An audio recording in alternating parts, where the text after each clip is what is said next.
Silakan duduk saudara sekalian. Puji nama Tuhan. Bapak Ibu, 4 tahun ya, udah gak kesini. Nah ini gak tahu bukanya kapan, tapi saya sudah 4 tahun tidak bertemu dengan Anda juga gak ketemu sama saya. Ada 4 laki-laki, 7 sama saya 8. Ya 8. Di semua ini ada laki 8. Nah Bapak Ibu, tentu saja kalau 8 ya bahasannya laki-laki mendengarkan gitu. Kita tahulah hari-hari ini kita melihat bahwa Tuhan sedang berkarya dan kita sedang menantikan apa yang Tuhan akan buat hari-hari ini. Ini mau ke depan bagaimana sepertinya buram. Ini bangsa nanti ada pemilu juga masih buram. Tapi saya percaya bahwa mengikut Tuhan segenap hati. Kita percaya sama Tuhan, kita ikut Tuhan segenap hati dan apapun yang terjadi lakukan seperti yang Tuhan katakan. Nah, saya akan mengajak kita membuka sebentar kitab suci di tempat kita. Nah, Anda kalau bawa Alkitab, Anda bisa buka Alkitab, bawa handphone, buka handphone. Lukas kedua. Nah, ini Lukas kedua. Ini bukan Natal ya Bapak Ibu ya, masih lama Natal. Natal ada yang bilang September, ada yang bilang Januari, ada yang paling banyak bilang Desember. Kalau saya mah yang penting Natal gitu. Lukas kedua. Kita akan melihat ayat 21. Ini antara 2 orang Bapak Ibu yang bagus. Di tempat ini dibahas Simeon dan Hana. Kita tahu bahwa Simeon itu namanya Simon, itu adalah nama dari Yahudi yang artinya adalah mendengar. Sedangkan Hana artinya adalah gracious. Ini bagus sekali kalau punya nama Hana. Hana itu gracious artinya, Simeon itu mendengar. Firman Tuhan ayat 21 kita mulai dahulu. Ketika genap 8 hari dan ia harus sunatkan, ia diberi nama Yesus, yaitu nama yang disebutkan oleh malaikat sebelumnya dikandung oleh ibunya. Dan ketika genap waktu pentahiran, jadi ini setelah 40 hari, firman Tuhan berkata 40 hari sudah selesai. Menurut hukum Taurat Musa, mereka membawa dia ke Yerusalem untuk menyerahkan kepada Tuhan. Seperti tertulis dalam hukum Tuhan, semua anak laki-laki sulung harus dikuduskan atau dipisahkan bagi Allah. Dan untuk mempersembahkan korban, menurut apa yang difirmankan dalam hukum Tuhan, yaitu sepasang burung tekukur atau 2 ekor anak burung merpati. Kok persembahannya itu Pak? Ya jawabannya mudah, karena orang tuanya tidak kaya. Gitu ya. Karena kalau zaman dulu tuh ada urutannya. Lembu itu paling mahal. Terus kambing atau domba. Terus 2 burung tekukur. Nanti kalau belum bisa lagi, ya pakai gandum. Kalau nggak bisa gandum, ya jelai. Kalau nggak sampai jelai, koreksi diri. Kan gitu. Ini penting. Anda harus ingat, banyak orang kadang-kadang kalau, saya belum bisa kalau 10.000, ya kalau 5.000. 5.000 belum bisa, ya 1.000. 1.000 nggak bisa, koreksi diri habis itu. Itu harus tegas. Nah, ayat berikutnya, di Yerusalem, ada seorang bernama Simeon. Artinya mendengar. Ini punya syarat adalah orang yang benar, yang saleh, 2, 3, menantikan penghiburan bagi Israel, yang keempat, Roh Kudus ada di atasnya. Ini menarik sekali, Roh Kudus ada di atasnya, padahal kita tahu bahwa Roh Kudus belum mengurapi manusia. Roh Kudus itu dicurahkan pada Pentakosta yang pertama, yang ada di Yerusalem. Sedangkan di sini katakan ada Roh Kudus atasnya. Nah ini bagaimana Pak? Kok bisa orang itu ada Roh Kudus? Karena kita tahu Roh Kudus dicurahkan itu untuk menjadi pembuktian. Hari, kalau Anda tahu ulang tahunnya City Love kapan ya? Ada yang ingat? Nah ya ada yang, ya tanggalnya ada yang ingat ya. Ulang tahun lah pokoknya begitu. Bapak Ibu gampang saja saya beritahu ulang tahun gereja Anda itu adalah Pentakosta. Nanti hari Minggu nih lah.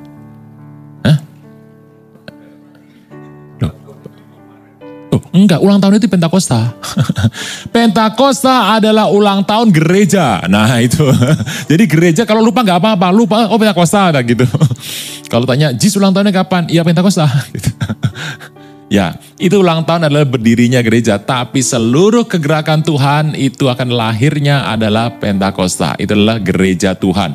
Tetapi itu tidak berarti seorang tidak ada Roh Kudus. Roh Kudus sudah mengurapi orang-orang tertentu untuk dipakai untuk pekerjaan Tuhan. Itu buktinya. Roh Kudus ada di atasnya. Tetapi memang gaya penyampaiannya belum seperti meluas seperti di Pentakosta. Anda bisa dapatkan itu. Saya tidak bahas ini. Dan kepadanya dikenyatakan oleh Roh Kudus bahwa ia tidak akan mati sebelum ia melihat Mesias, yaitu dia yang diurapi Tuhan. Firman ini saya melihat bahwa di muka bumi sampai hari ini ya, itu kira-kira kalau Anda tahu ada sekitar 3 orang yang mendapat firman ini. Bahwa ia tidak akan mati sebelum melihat Mesias, 3 orang. Nah itu bagus sekali. Yang pertama adalah Yohanes, bukan Yohanes Pembaptis, Yohanes Rasul Yohanes. Rasul Yohanes tidak mati sebelum melihat Mesias. Yohanes mati nggak? Mati. Yohanes sudah mati toh. Berarti sudah lihat Mesias. Dia sudah melihat Mesias di dalam kitab Wahyu, dia melihat. Tetapi memang kata melihatnya itu ada 2 arti, melihat secara fisik dan melihat secara alam roh. Yohanes melihat secara alam roh, kan di Wahyu dia melihat tuh. Kerajaan Tuhan, dia melihat semuanya dan Tuhan berkata dia tidak akan mati sebelum melihat. Dia sudah melihat dan dia mati. Yohanes adalah satu-satunya orang yang dinyatakan dia melihat secara fisik semuanya, secara alam roh, kemudian dia mati. Yohanes sudah mati pada abad yang pertama. Yang kedua adalah, ini adalah orang yang bersama dengan kita. Rabi Kaduri. Anda pernah mendengar nama ini. Rabi Kaduri pada tahun 2015-16 dia meninggal. Kemudian pada waktu usia 100, enggak ada yang tahu usianya, 110-114 meninggal. Dan itu pernah dikatakan kepada dia di usia 89 tahun. Bahwa dia tidak akan mati sebelum melihat Mesias. Nah orang ini satu ketika dalam doanya, Mesias datang kepada dia. Dan menyatakan dirinya kepada Rabi Kaduri. Anda tahu Rabi itu dia mengatakan percaya Mesias, tapi tidak percaya Yesus adalah Mesias gitu loh. Dia ngotot, pengikutnya mengatakan bahwa Yesus bukan Mesias. Satu hari dia bertemu dengan Mesias. Nah, dia itu mau ngomong sama murid-muridnya, gak berani. Mau ngomong sama anaknya juga gak berani gitu ya. Jadi kemudian dia berkata, nanti setelah aku meninggal, aku menuliskan di kertas gitu. Engkau akan anaknya suruh membaca. Anaknya adalah namanya saya nggak tahu siapa. Yohan pakai nama Israel. Yohan adalah Kaduri. Itu ada anaknya, bapaknya Yosef Kaduri. Itu memberikan sebuah pesan kepada anaknya untuk dibuka setahun setelah meninggal. Semuanya damai dan kemudian itu banyak sekali orang yang pergi ke pemakamannya. Setahun kemudian dibuka. Pas dibuka itu cuma kata-kata dalam bahasa Israel gitu. Tetapi dalam kata-kata itu kata-kata yang pertama, huruf yang pertama diambil, jelas namanya Yesus, Yesua. Nah itu kemudian jadi rame. Anaknya sendiri akhirnya mengatakan, ini mah bukan ini nggak bener, tapi ya masalahnya sudah di kamera oleh netizen bukan Indonesia, netizen di sana di kamera. Jadi dia mengatakan itulah Mesias yang akan datang, Yesua. Yang ketiga, 1, 2, yang ketiga ya ini. Di sini dikatakan Simeon seorang yang tidak akan meninggal sebelum melihat Mesias. 27. Ia datang ke bait Allah oleh. Jadi Roh Kudus itu diberikan pada kita supaya kita datang ke bait Allah dan kita menemukan sebuah rencana Tuhan. Ketika Yesus anak itu dibawa masuk oleh orang tuanya untuk melakukan kepadanya apa yang ditentukan oleh hukum Taurat, ia menyambut anak itu dan menatangnya sambil memuji Allah. Ini penting sekali. Dia itu mengambil anak itu, diangkat sambil memuji Allah. Nah, masalahnya gini Bapak Ibu. Anak-anak yang ada di tempat itu pada hari ini, itu adalah 40 hari atau pentahiran, itu bersamaan dengan peristiwa besar. Jadi di keliling bait Allah itu ada sekitar mungkin 500 sampai 1000 orang yang menikah antara 200 sampai 300 orang. Yang bawa anak, ya anaknya mungkin ada 100 anak. Anak itu dibawa, kemudian orang ini bisa melihat, nah ini anaknya diambil, ditatang, dan dia kemudian memuji Tuhan. Pertanyaannya, kok bisa? Dari mana dia bisa tahu anak ini yang ini? Lah kan Anda tahu Yesus masih kecil loh. Masih kecil, bayi kan mukanya sama ya. Ada yang bilang, wah ini cantik. Saya tuh nggak bisa ngerti sampai hari ini. Yang bayi ini cantik, yang ini nggak cantik yang mana? Karena menurut saya bayi itu semuanya mukanya sama. Gitu. Jadi kalau Anda mengatakan, wah ini bayinya cantik ya. Menurut saya ya karena itu adalah ucapan berkat. Gitu ya. Itu adalah orang tuanya. Semua bayi cantik, tapi menurut saya tuh nggak bisa membedakan bayi yang mana, ini anaknya siapa ya, nggak bisa. Jadi saya kadang-kadang nggak bisa ngerti, ini bayi yang cantik ya, semua bayi cantik buat saya. Bagaimana caranya dia bisa menemukan anak itu? Berarti dia harus bisa tahu anak ini punya satu kelebihan dibandingkan anak yang lain. Dan anak itu dinyatakan oleh Roh Kudus. Ayat 29. Sekarang Tuhan, biarkan hambamu ini pergi. Berarti ini orang sudah tua sekali dan dia sudah mau pergi, tetapi dia masih nunggu satu peristiwa ketemu sama Tuhan Yesus. Dalam damai sejahtera sesuai dengan firman-Mu, sebab mataku telah melihat keselamatan yang daripadamu, yang telah kau sediakan di hadapan segala bangsa, yaitu terang yang menjadi pernyataan bagi bangsa-bangsa lain, yang menjadi kemuliaan bagi umat-Mu Israel. Begitu dengar begini, langsung Joseph dan Maria heran kan gitu. Karena apa yang dikatakan oleh dia.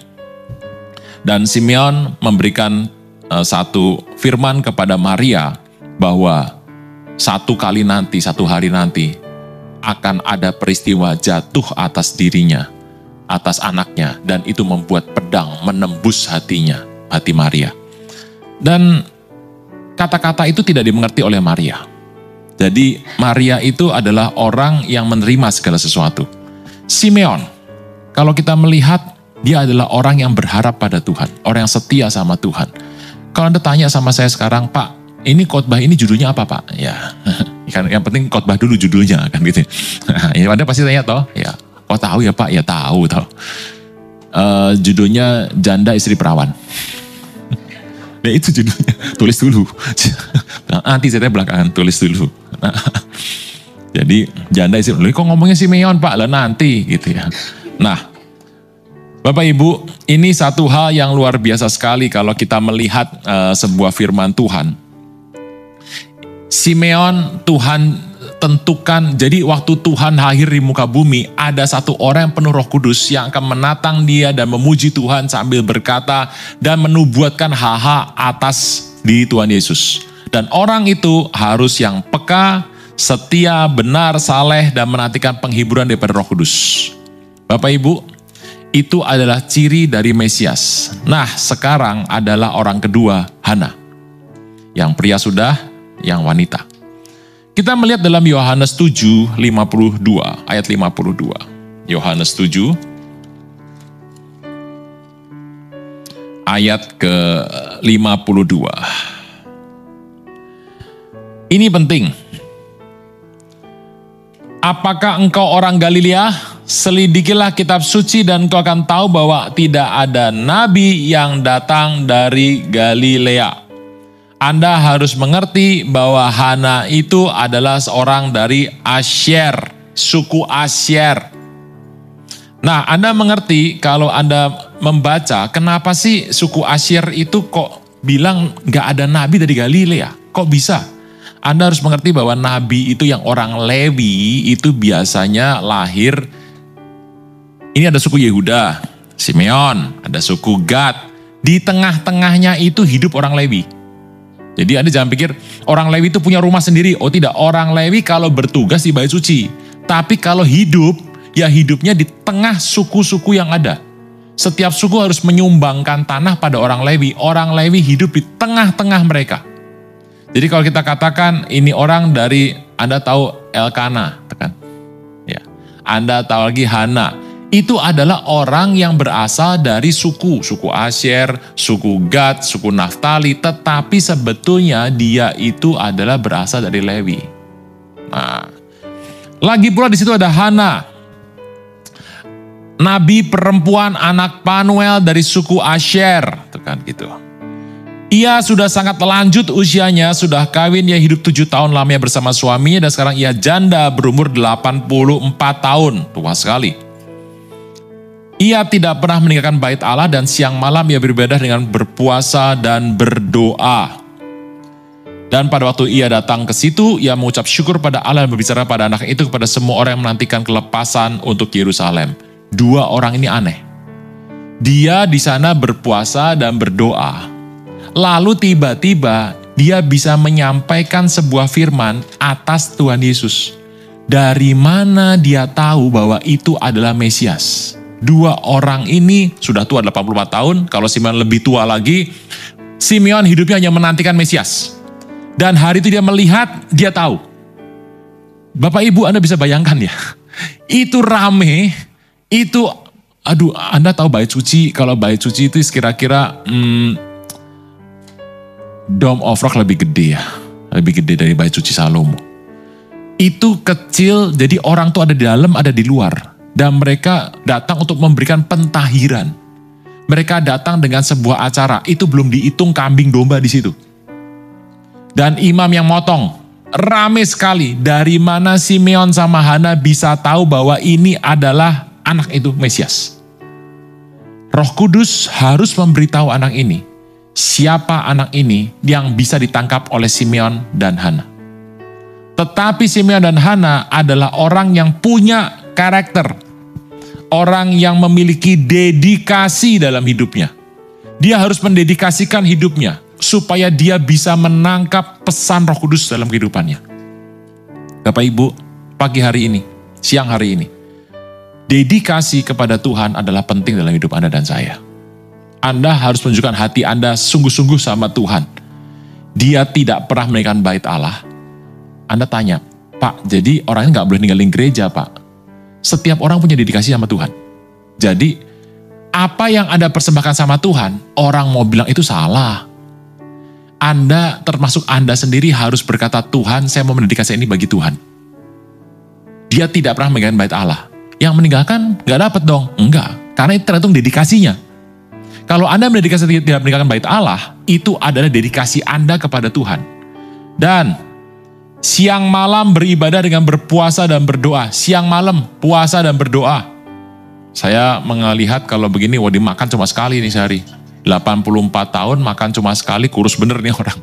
Dan kalau dia mendedikasikan itu, bahwa ini adalah sebuah hasrat supaya aku bisa bertemu dengan Tuhan. Tuhan menghargai itu sebagai sebuah kelebihan. Setiap orang harus punya dedikasi sama Tuhan. Jadi setiap orang berbeda. Wah, kalau begitu mah berarti yang hanya makan sekali dong yang perboleh. Ini bukan soal makanannya. Ini bukan soal berapa banyak yang kau persembahkan buat Tuhan. Ini adalah bagaimana engkau berhadapan sama Tuhan dan mendedikasikan hidup Anda. Setiap orang perlu dedikasi. Dedikasi itu yang akan membuat Anda berkenan kepada Tuhan. Nah, kalau saya melihat di tempat ini, di tempat Yerusalem, Yesus dibawa masuk oleh seorang orang tuanya, dan kemudian Simeon melihat, dan terjadilah 2 peristiwa, di mana Simeon dan Hana bertemu. Ini merupakan sebuah janji bahwa seorang Mesias itu perlu didampingi oleh data-datanya dengan orang-orang yang Tuhan tunjuk. Nah, Bapak Ibu, banyak orang kalau sekarang mengatakan, Pak, ini anak. Kadang-kadang orang tuh mengerti ya, kalau orang sudah tua, ini dari bayi, anak, ini kan udah dewasa ya, bagus ya. Nanti udah umur tua, sini lagi, turun sini lagi, sini lagi. Bayi sama orang tua, katanya mirip-mirip. Ya bukan mirip wajahnya, mirip kelakuannya. Jadi Anda harus mengerti, satu hari, kalau Tuhan belum datang nih, belum datang Tuhan, Anda ya sama saya juga, kita berpotensi untuk mirip sama bayi. Saya nggak tahu bagaimana caranya. Ada yang mengatakan, Pak, apa sih yang membuat orang yang sudah usia lanjut dengan bayi itu sama? Nggak pakai logika. Itu satu, nggak pakai logika. Nah, prinsip ini itu adalah penting bagi yang saya mau katakan hari ini. 3 hal bagaimana cara hidup berkenan sama Tuhan. Yang pertama, berikan dedikasi dalam hidup Anda untuk melayani Tuhan.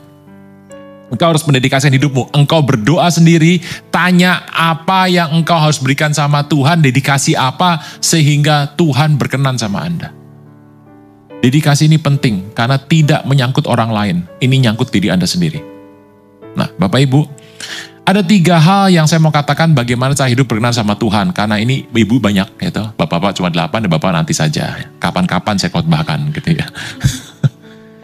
3 hal bagaimana engkau mendedikasikan hidup kepada Tuhan. Sehingga Tuhan berkenan kepada Anda. Dan Anda menjadi orang yang Tuhan setia kepada Dia, orang yang sungguh-sungguh Tuhan berkati. Ada 3 hal. Yang pertama, janda. Anda mengerti di sini dikatakan ia sudah kawin dan hidup 7 tahun lamanya bersama dengan suaminya. Dan sekarang ia janda. Bapak Ibu, dedikasi yang pertama seperti seorang janda, Hana ya, kepada Tuhan. Seperti janda di hadapan Tuhan. Ya Anda mungkin mengatakan, Pak saya menikah Pak. Ada yang bilang saya belum nikah loh Pak. Tapi engkau harus bertindak seperti seorang janda di depan Tuhan. Janda itu apa sih yang kita lakukan kalau kita melihat janda itu bagaimana? Kita tahu bahwa janda itu merindukan, janda itu biasanya sudah meninggal ya. Ya, ini zaman sekarang kan macam-macam ya. Janda mati apa janda cerai? Saya bingung nih, janda cerai itu janda apa ya? Ya, itu serah ya, masing-masing punya aturan masing-masing lah. Saya nggak mau ngomong itu. Tapi janda yang suaminya meninggal, janda itu merindukan pasangannya. Dia tahu pasangan sudah meninggal. Dan dia hidup itu merindukan. Dia tahu bahwa nanti kalau sudah meninggal dan nanti kalau ketemu di sana sudah nggak ketemu sebagai suami istri. Halo? Nah ini saya cerita dulu. Bapak Ibu, kalau nanti misalnya Tuhan belum datang, ada yang meninggal, ya tahu meninggal. Nah nanti sampai di sana, Anda akan melihat pasangan Anda itu, ini tahu namanya, udah bertobat, tahu namanya, tahu orangnya, dan sudah tampil seperti muda lagi. Tapi tidak ada lagi hasrat dalam hidup Anda. Karena hasrat ditinggalkan di muka bumi, Anda ke sana sudah nggak pakai yang namanya hidup jiwa yang sekarang. Anda harus tahu itu, bahwa termasuk orang tua dan anak, Anda tahu dia pernah jadi anak Anda. Orang ini pernah jadi orang tua Anda, Pak. Oh iya benar, tapi nanti hasrat untuk menjadikan itu anak atau orang tua atau pasangan sudah tidak ada lagi. Nah, janda itu kenapa di depan Tuhan dia hidup hanya merindukan suaminya. Menjadi seorang janda, bagikan seorang janda seperti seorang janda adalah hidup merindukan Tuhan seperti itu. Nah, itu janda. Janda, kalau dia rindu sama suaminya, dia tidak terlalu banyak mengurus dirinya. Tidak ada hal yang harus dia perbuat loh. Karena kalau ada suaminya dia masih dandan, masih rapi gitu ya. Ya ketemu orang lain masih dandan, tapi dia tidak lagi dandan seperti untuk masih suami masih hidup. Jadi dia tidak terlalu tanda kutip mengurus dirinya sendiri. Janda itu ya kalau diajak pergi gitu misalnya, jalan-jalan ya jalan-jalan. Nginep yuk di sana, apa ya nginep. Tapi sebetulnya dia tidak terlalu mau. Gitu, janda ya. Dia jalan-jalan ya pergi. Kalau dia suruh diajak pergi-pergi, jalan-jalan, segala hal dilakukan, dia lakukan. Tapi sebetulnya hatinya nggak terlalu mau. Keinginannya itu nggak seperti bebas seperti dia waktu muda. Itulah janda. Nah kalau janda ini Paulus sudah katakan yang berusia 60 tahun. Itu kalau zaman sekarang Paulus katakan, wah susah semua itu. Tapi saya kembali pada firman saja. Nah Bapak Ibu janda. Saya berdoa supaya Anda bisa mengerti hal ini menjadi seorang janda itu bagaimana. Karena kita punya pasangan pria kita. Kristus yang ada. Kita menantikan dia datang. Kita mengharap dia datang dan kita seperti tidak terlalu mengurus diri kita. Kita masih berpenampilan. Masih pakai, kalau Anda ke gereja, Anda pakai baju yang bagus, yang rapi. Tapi itu sudah bukan menjadi satu hal yang harus. Bukan jadi hal yang pasti, bukan. Nah itulah janda. Dia tahu bagaimana orang itu melakukannya, tapi dia tidak terlalu minat ke sana. Dia makan, ya makan. Mami saya seorang janda. Karena papi saya sudah nggak ada, sudah pergi kepada Tuhan Yesus. Dan mami saya seorang janda. Saya tahu persis, hari papi saya meninggal, gitu ya. Mami saya tahu kehidupannya ada yang berbeda setelah papi saya meninggal. Satu, tingkat kebersihannya beda. Mami saya, super tuh, bersih, rapi bersih. Tapi setelah papi saya meninggal, dia mulai toleransi, gitu ya. Nah, cucunya kan masih kecil-kecil waktu itu, ya toleransi banyak. Bahkan kalau cucu tidur di tempat dia mengurus cucunya dengan baik. Tapi saya tahu, ini kelihatannya sudah turun ini. Saya tidak bilang itu salah, tapi itulah yang terjadi. Kemudian kalau saya tanya, mau pergi nggak? Oh, kalau ulang tahun ya pergi, gitu ya. Kalau semuanya lagi pergi piknik, ya piknik. Kalau dia kemana ya ikut pergilah. Tapi saya mengerti bahwa minat hatinya ada di rumah. Gitu. Ya, saya ngerti itulah. Yang ketiga, saya mengerti bahwa dia mengurus dirinya. Rapi gitu ya. Tapi sejak suaminya meninggal, papi saya meninggal, yang terjadi adalah, ya dia bukan tidak rapi, tapi dia mulai mengurangi pemakaiannya. Jadi baju ya dia pakai rapi masih. Orang tadinya super rapi kok ya. Super jadi rapi kan, masih rapi. Tapi saya tahu ada penurunan. Oh, saya tahu. Dia itu hanya mengharapkan satu hari nanti ketemu sama papi saya. Itu yang dia janji. Dia cuma minta itu satu hal. Nanti kalau sudah selesai, dia bisa bertemu dengan papi saya. Nah, papinya kayak apa? Waktu itu dapat mimpi. Waktu papi saya nggak ada, dapat mimpi. Oh, papi sudah ada, tapi papi kayak umur 30-an katanya.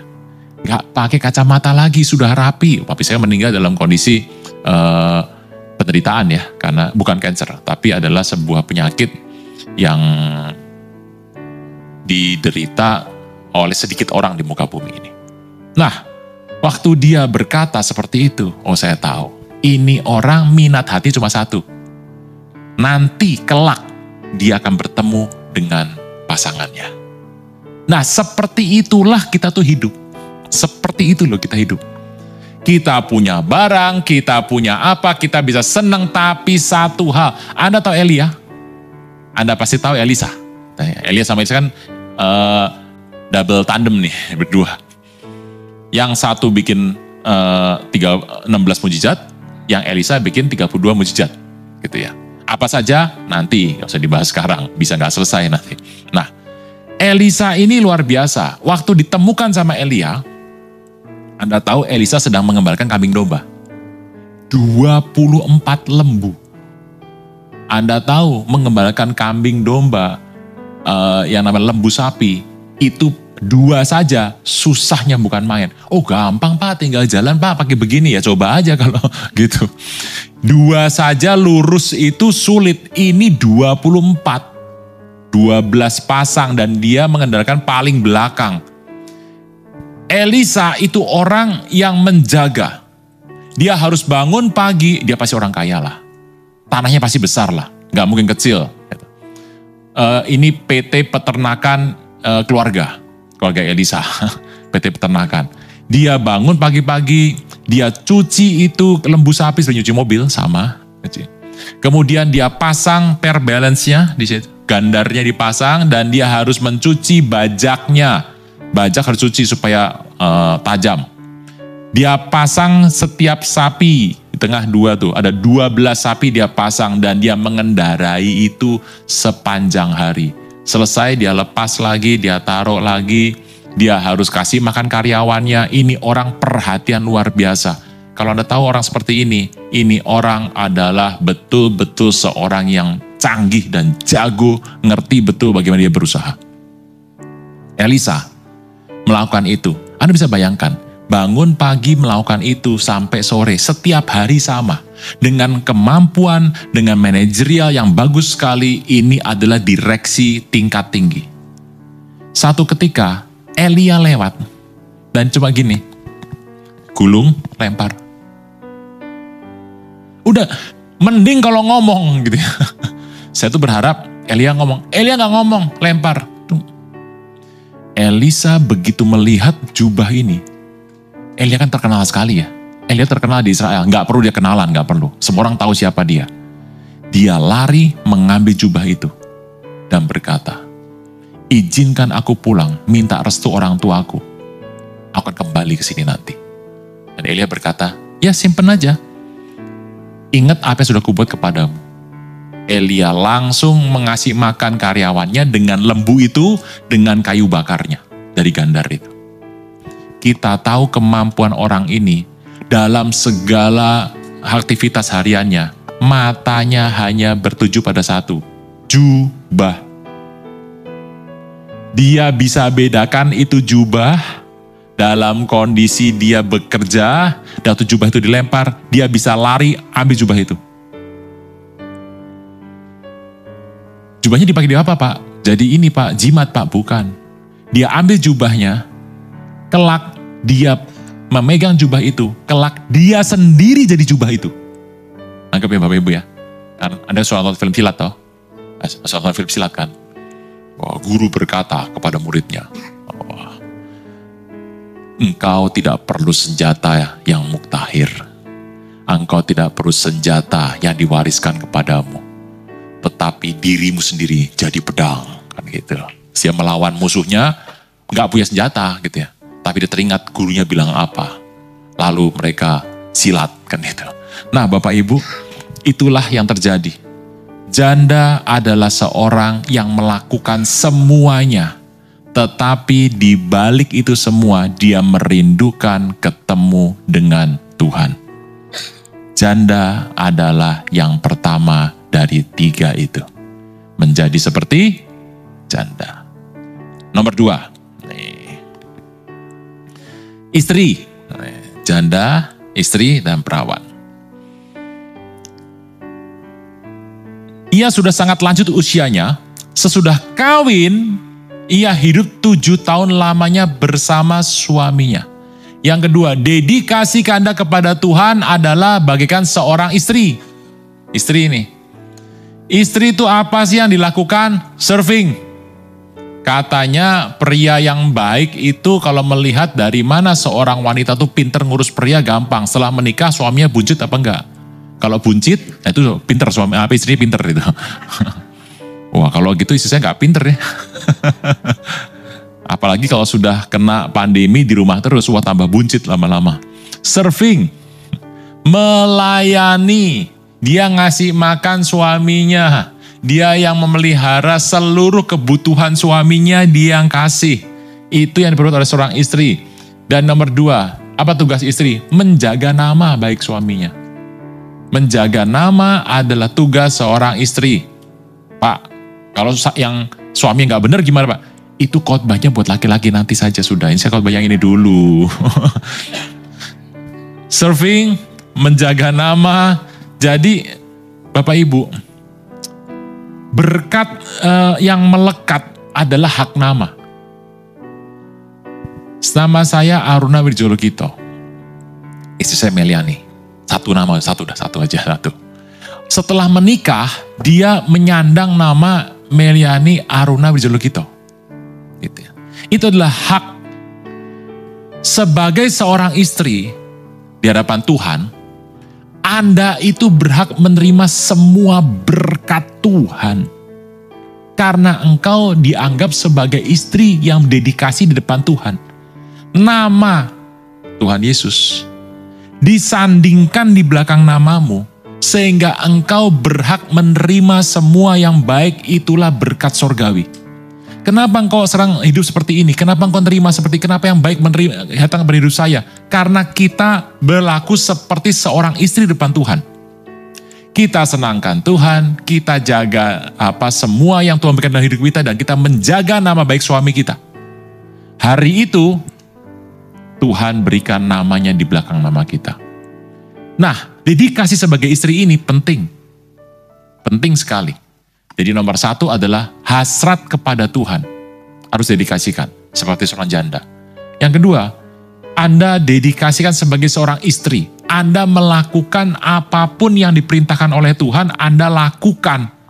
Anda lakukan, kerjakan apa yang Tuhan perintahkan, dan disitulah Tuhan mengizinkan Anda melakukan segala hal karena ada nama Tuhan di belakang nama Anda. Bapak Ibu, saya mengerti betul bagaimana istri saya menggunakan nama itu di balik nama saya. Dia biasanya dengan hidup satu nama, sekarang dia punya 2 nama, dan dia menikmati semua berkat yang saya terima. Jadi, ini saya lagi khotbah di sini nih, dia di rumah, tapi dia nikmati itu. Dia menikmati semua berkat yang ada, dia menikmati semua kekayaan yang ada, dia menikmati semua yang saya punya karena dia berhak, karena berkat itu menempel pada namanya. Nah, banyak orang kalau hidup ini pengen yang istri aja. Gitu. Oh enggak, 3 ini harus masuk dalam hidup Anda. Anda nggak bisa milih, Pak, saya nggak menjadi janda, Pak. Nggak enak, Pak, saya istri aja, Pak. Nah, Bapak Ibu, ini bukan pilihan ya. Janda, istri, perawan bukan pilihan ya. Ini 3 hal yang Anda harus lakukan semuanya. Jadi Tuhan akan memberkati Anda dalam kehidupan Anda karena namanya terletak dalam nama Anda. Anda bisa bayangkan kalau Anda berhadapan dengan sebuah situasi yang tidak menguntungkan? Disinilah Anda bisa berkata, karena nama Tuhan ada atas nama Anda, itulah membuat Anda hidup berkemenangan di muka bumi. Bapak Ibu, kalau Anda berkata, Tuhan, hari ini saya ketemu dengan masalah ini. Saya nggak tahu masalah ini berat buat saya nggak tahu bagaimana jalan keluarnya. Satu hal yang saya mengerti, apakah nama Tuhan ada di belakang nama Anda? Ini yang penting. 1, janda. Hasrat tundukkan depan Tuhan. Yang kedua, melayani. Seperti kata Tuhan, Anda harus melayani Tuhan, dan Tuhan memberikan berkat kekayaannya, kesembuhannya, kesehatannya, semua, bahkan orang-orang yang akan mengambil atau mencolek Anda akan dipagari sehingga mereka tidak bisa bergerak. Bapak Ibu, betapa Tuhan sayang sama kita. Kita bisa melakukan banyak hal, tapi Tuhan mengatakan, serahkan itu kepadaku. Maka atas namaku, atas namamu, engkau akan dijaga, dilindungi atas semua. Engkau seperti dikasih pagar, sehingga tidak ada hal yang bisa menyentuh kehidupanmu. Bapak Ibu, luar biasa sekali kalau kita hidup seperti ini. Kita mengerti bahwa seorang istri mendapat keuntungan. Anda tahu keuntungan seorang istri?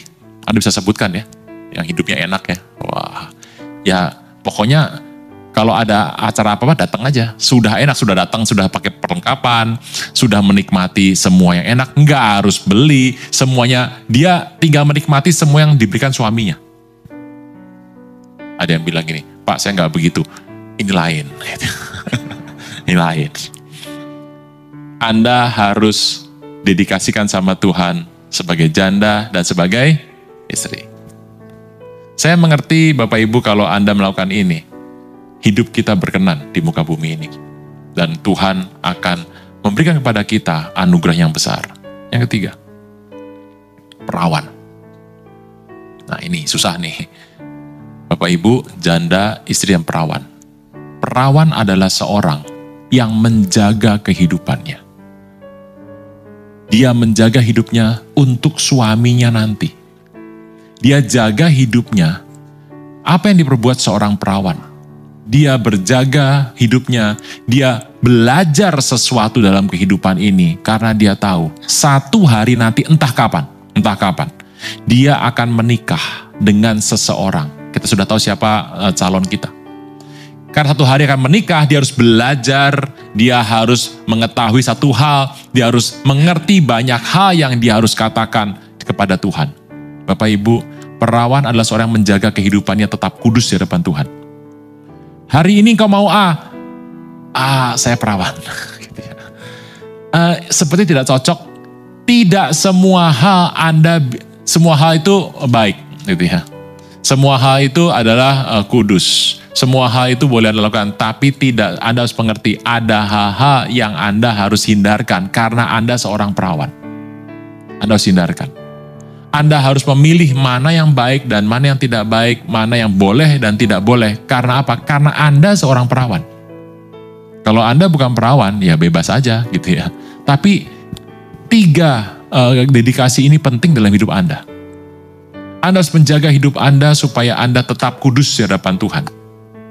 Dan itu tidak mudah. Hari ini Tuhan sudah mau datang. Kapan Pak? Enggak tahu.